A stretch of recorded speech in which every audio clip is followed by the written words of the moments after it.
سمیرہ کو سبق یاد نہیں، ان میری دوستوں میں ایک مدرسے میں پڑھنے جاتی تھی جہاں میرے جیسی بہت سی لڑکیاں اور لڑکے پڑھتے تھے۔ صبح 7 سے 8 اور شام کو 4 سے 6 بجے تک استاد ہم کو پڑھاتا تھا۔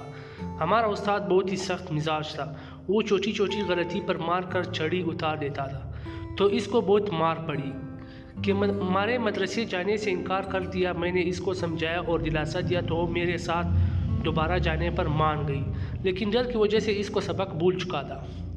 جب سارے بچے اپنا سبق سنا چکے تو آخر میاں استاد نے سمیرہ کو بلایا۔ وہ بیچاری بری طرح پھنس گئی، اس کو کچھ بھی یاد نہیں تھا، لیکن اس دفعہ استاد نے اس کو مارنے کی بجائے پیار سے سمجھانا شروع کر دیا اور کہنے لگا کہ جب سب بچے چھٹی کر جائے تو تم آدھا گھنٹہ مزید رک جانا، میں تم کو اچھی طرح سبق یاد کرا دوں گا۔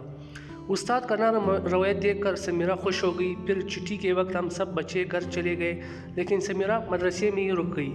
اگلے دن جب سمیرہ مدرسے آئی تو اس کا رنگ اڑا ہوا تھا اور وہ خاموش سی لگ رہی تھی۔ میرے بار بار پوچھنے پر بھی اس نے کچھ نہیں بتایا۔ پھر یہ روز کا معمول بن گیا، استاد دروازہ چھٹی کے بعد سمیرہ کو مدرسے میں روک لیتا اور باقی بچوں سے آدھا گھنٹہ بعد اس کو چھٹی دے دیتا۔ مجھے شک ہو رہا تھا کہ دال میں کچھ کالا ہے، لیکن میں خود چونکہ 7-8 سال کی تھی، اس لیے مجھے کسی چیز کے بارے میں معلوم نہیں تھا۔ ایک دن ہم مدرسے سے چھٹی کر کے وہ گھر واپس آئے تو اس دن بھی سمیرہ کو حسب معمول استاد نے مدرسے میں روکا ہوا تھا۔ پھر جیسے ہی میں محلے میں پہنچی تو سمیرہ کی امی نے مجھے گلی میں روک لیا اور کہنے لگی کہ جاؤ سمیرہ کو بلا کر لاؤ، گھر میں مہمان آئے ہیں۔ میں الٹے پیر دوبارہ مدرسے چلی گئی۔ جس کمرے میں ہم پڑھتے تھے وہاں نہ تو سمیرہ تھی اور نہ ہی استاد تھا۔ میں ڈھونڈتی ہوئی آگے ایک سٹور میں گئی تو آگے کا منظر دیکھ کر میری چیخ نکل گئی۔ استاد نے سمیرہ کے کپڑے اتارے ہوئے تھے اور اس پہلی کر رہا تھا۔ مدرسے مجھے دیکھ کر وہ جلدی سے کپڑے درست کرنے لگا۔ سمیرہ تو بس روئے جا رہی تھی۔ اپنی سہیلی کی حالت دیکھ کر مجھ میں ایک دم ہمت آ گئی۔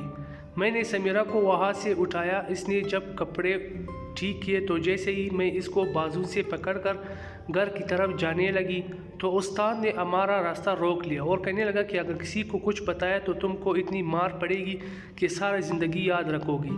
لیکن میں بالکل نہیں ڈری۔ آخرکار میں سمیرہ کو لیے گھر پہنچ گئی اور اس کی ماں کو آنکھوں دیکھ سب کچھ سچ بتا ڈالا۔ وہ میری بات سن کر پریشان ہو گئی۔ پھر اس نے سب کچھ سمیرہ کے ابو کو بتا دیا۔ اس کے اگلے دن سمیرہ تو مدرسے نہیں آئی، لیکن جب میں مدرسے پہنچی تو پتہ چلا کہ استاد رات کو ہی کسی کو کچھ بتائے بغیر گھر چھوڑ کر کہیں چلا گیا ہے۔ وہاں استاد کے روپ میں ایک درندہ تھا جو معصوم طالب علم بچیوں سے بدکاری کرتا تھا۔ میں آج بھی اس واقعے کو سوچتی ہوں تو لرز جاتی ہوں۔ اگر اس دن ہمت کر کے میں ساری بات سمیرہ کی امی کو نہ بتاتی تو پتہ نہیں کب تک معصوم سمیرہ کو ظلم سہنا پڑتا۔ اس طرح کے واقعات آج بھی عام ہیں جو روزانہ سننے میں آتے ہیں۔